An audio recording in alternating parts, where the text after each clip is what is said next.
د ځان دپاره او د خپلو بچو دپاره د مانځه د پابندۍ دعا، یعنې چې الله تا د مانځه پابند کړي او الله ستا بچي د مانځه پابند کړي، د هغې دپاره دعا ده.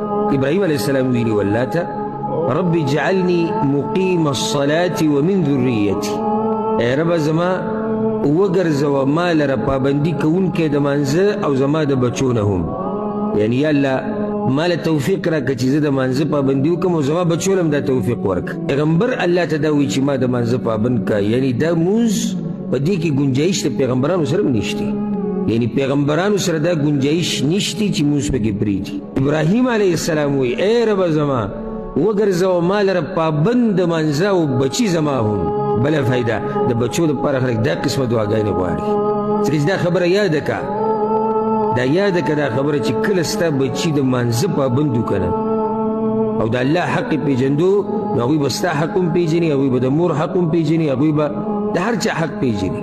ربنا وتقبل دعاء، اے رب زمنگا او تقبولک دعا.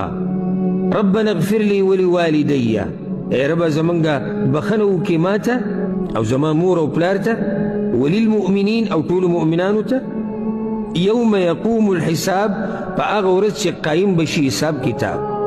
نو سوال داری چه پاتی سشو سبا کی پاتی شو؟ شو رقیست دعا